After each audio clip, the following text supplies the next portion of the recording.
Major गौरव, एक और सवाल। इस बार जो ऑपरेशन सिंदूर हुआ उसमें मोस्टली जो दिख रहा था, अगर हम टीवी की बात करें, न्यूज़ चैनल की बात करें, कि एयरफोर्स का वार है, लेकिन आर्मी ने भी अपना काम किया। आर्मी ने जहाँ जहाँ भी पोस्ट है पाकिस्तान के ख़त्म किए, रिटेलिएट किया।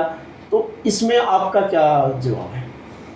जो आर्मी हमारे बॉर्डर एरियाज़ में है, वेस्टर्न सेक्टर और नॉर्दर्न सेक्टर में है, वो तो continuously cross cease fire violation चलते ही रहते हैं। और जो हमारे प्री डिफाइंड कुछ टारगेट्स रहते हैं इस तरह के, जैसे बोला ना कि इस तरह की सिचुएशन जो हो जाए तो हमारे प्री डिफाइंड टारगेट रहते हैं, उस पर हम इस तरह से मतलब अटैक करते हैं कि उसको कब्जा भी कर लेते हैं। अगर मौका मिला तो कब्जा भी करते हैं। ठीक। जब उनकी तरफ से गोली चलती है, गोला चलता है, आपका टारगेट क्या होता है? सबसे पहले हम अपनी सेफ्टी को करते हैं कि हमारी जान को कोई खतरा ना हो, और उसके बाद जहाँ से गोली या गोला है तो उसको टारगेट पूरी तरह से बर्बाद कर देते हैं ताकि वहाँ कुछ भी ना बचे, चाहे वो कोई वहाँ पे पाकिस्तानी ट्रुप हो या कोई मिलिटेंट हो, पोस्ट हो, जो भी हो, किसी तरह का नामो निशान ना रहे। इस तरह से हम लोग रिटेलिएट करते हैं। ईंट का जवाब पत्थर। जी हाँ, बिल्कुल। नाइस।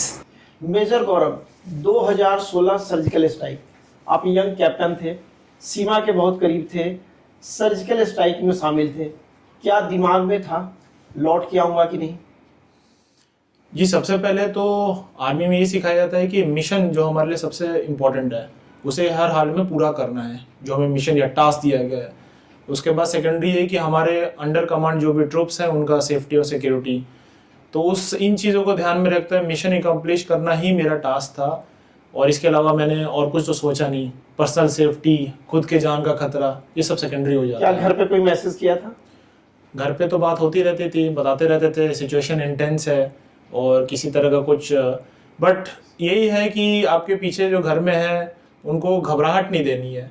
उनको भी मतलब मन में सांत्वना रहे कि नहीं, मेरा घर का जो भी लड़का या लड़की काम कर रहे हैं आर्मी में या फिर डिफेंस सर्विसेज में, वो अपने देश के लिए काम कर रहे हैं। तो उनको एक पैनिक सिचुएशन नहीं रखना है, तो उनको इन्फॉर्म रखते थे, बट ऐसा नहीं कि वो घबराए हमेशा रहे। नाइट बिफोर द स्ट्राइक, जिस दिन आपको ऑपरेशन में जाना है, उस रात को आपके दिमाग में क्या चल रहा था? क्या आपको डर लग रहा था अंदर से, या फिर आपके दिमाग में वही जुनून था, वही मिशन था? As a young captain, what was your mentality immediate before the night before the action? Young service में काफ़ी जोश रहता है, काफ़ी मोटिवेशन रहता है। अपने आप को जो भी मेरे को काम दिया गया, जो भी टास्क दिया गया, उसको ग्राउंड पे करना ही मेरा मेन मोटिव रहता है। And you find this as an opportunity, आपने इसे एज एन अपॉर्चुनिटी चुना कि आज मेरा ट्रेनिंग, आज मेरी कमीशनिंग सफल होने वाली है अगर मैंने इस मिशन को ठीक से अकम्प्लिश कर दिया तो। डेफिनेटली। सबसे पहले मैंने बोला हमारा जो मिशन या टास्क रहता है वो हमको हासिल करना हर हालत में।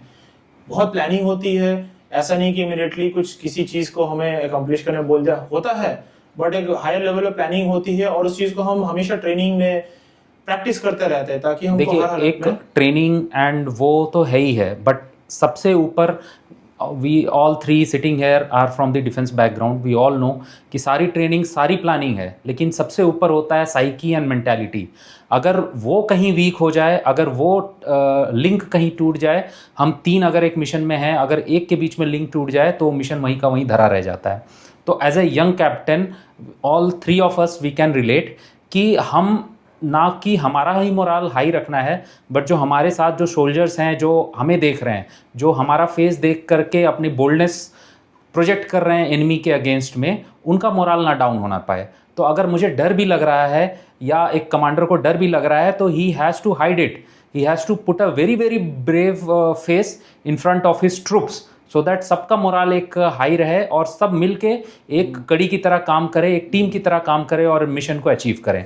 तो that is the top thing, if you all agree कि ये सबसे ऊपर है। All training, all drills, all mockups, all simulation fail at a point if the psyche and the moral is anywhere down और लो। बिल्कुल बिल्कुल, हमारा main priority रहता है कि मिशन को अकम्प्लिश करना है जो भी हमें दिया गया है। और हमारी ट्रेनिंग इस लेवल की होती है कि हम अपने डर को भूल जाते हैं, पर्सनल सेफ्टी को भूल जाते हैं, क्योंकि हमारे साथ जो टीम है उनको मोटिवेट करना है, उनको भी बताना है इस तरह से जोर से, मतलब हमेशा उनका दमखम रखना है कि हमें ये टास्क दिया गया और हर हाथ में अकम्प्लिश करना है, पर्सनल सेफ्टी को देखते हुए ट्रूप्स की।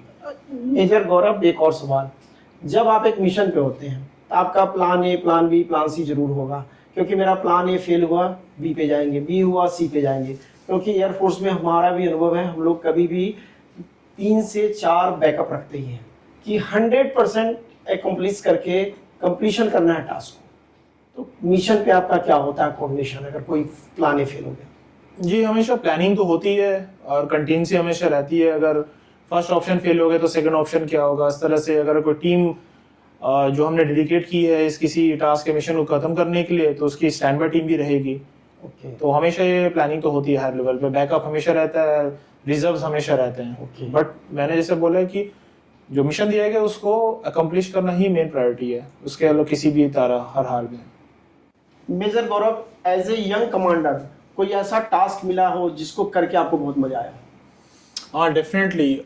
मेरा जो रजौरी का टाइम था 2015 से 18 के बीच, उसके बाद मेरी पोस्टिंग आई थी पंजाब के फजिल्का में। अगर आपके दर्शकों को नहीं पता हो, फजिल्का जो हमारे आज के टाइम में प्रेजेंट टेस्ट टीम के कैप्टन है शुभमन गिल, उनका घर वहाँ पे है। उनका घर वहाँ है। हाँ, और जो फजिल्का डिस्ट्रिक्ट है वो पंजाब में सबसे ज़्यादा डॉक्टर उसी एरिया से निकलते हैं। I don't know the reason, but basically वहाँ पे और मेडिकल फैसिलिटी काफ़ी कॉस्ट इफेक्टिव है।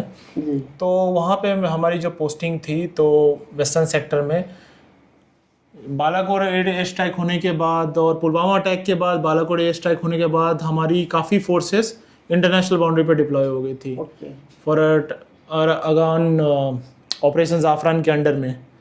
तो ऐसा था वहाँ पे, तो मेरे को टास्क दिया गया कि मेरे को पूरे अपने अंदर में अराउंड 250 या 250 से लेके 300 ट्रूप्स को लेके वहाँ पे पूरे एरिया में डिप्लॉय होना था, जहाँ पे अंडरग्राउंड बंकर्स है और पूरे साजो सामान के साथ। रीजन क्या था डिप्लॉयमेंट का? यही, जब वहाँ पे क्यों था डिप्लॉयमेंट का रीज़न, क्योंकि प्रीवियसली वहाँ पे 1965-71 वॉर में वो एरिया इतना सेंसिटिव है कि हर बार पाकिस्तान ने उस एरिया को कैप्चर किया है। फजिल्का नाम का एक छोटा शहर है वहाँ पे, बेसिकली फजिल्का डिस्ट्रिक्ट है, उसके अंदर ये फजिल्का नाम का छोटा शहर है, तो उसे हमेशा कैप्चर कर लेती है। कैसे कैप्चर करती है, ऐसा नहीं कि उन्होंने अटैक किया और कैप्चर कर लिया, बट इतना डिस्गाइज बना के, जैसे अगर गोलाबारी चल रही है तो उसमें सिविलियन बन के वो लोग आए हथियार छुपा के और हमको पता नहीं चला, तो इस तरह से उन्होंने हमको कुछ पार्ट ले लिया हो। कुछ पार्ट ले लिया, अराउंड ज़्यादा कुछ नहीं, बट मे बी 5 से 10 किलोमीटर ऐसा एरिया। बट तुरंत हमने रिटेलिएटरी एक्शन देके उस जगह को कैप्चर भी किया है।